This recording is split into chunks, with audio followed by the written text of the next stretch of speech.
We are going to start off with the OG. Spoiler alert. You don't know the story of Harry Potter yet.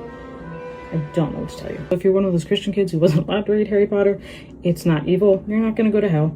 Jesus loves you still. Sorry, everybody that doesn't think that that's true.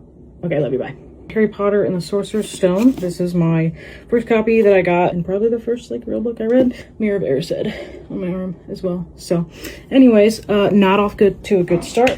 Harry Potter and the Sorcerer's Stone was just, I'm not going to give you a history. Harry Potter and the Sorcerer's Stone is about an orphan who's 11 years old, and well, he's 10 years old when the book starts technically because he has his 11th birthday. He's an orphan and his uncle and aunt hate him, and he lives in a cupboard under the stairs, which technically CPS would allow because the whole system is corrupt. So he finds out he can talk to snakes, and his cousin hates him, and he falls in with the snake, and then a bunch of owls keep showing up at their house, and all these little letters keep, showing up, and his uncle won't let him open them.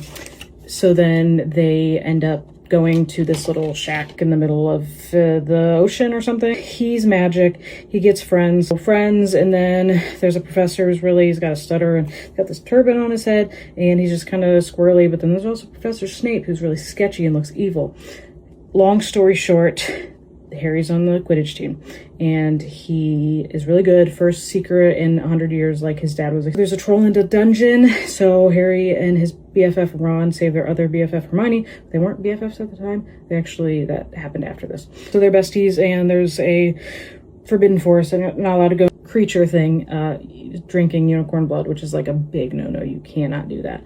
And then basically, long story short, suddenly you find this mirror. Harry sees dead parents in it, which is not possible. So it's like the thing you desire the most. And so this, squirrely Professor Quirrell guy, he wants to see what Harry sees because, surprise, spoiler alert, Voldemort is on the back of his head. Voldemort's a bad guy who killed Harry's parents and tried to kill him, but Harry actually killed him because the spell rebounded. There's a whole lot with that. But yeah, so Harry ends up touching his face and he burns the guy, and he turns to ash and dies. And that was his first year of school, and he got extra points for Gryffindor, so they win the House Cup. And it's really good. And next time will be more fun. Okay, bye.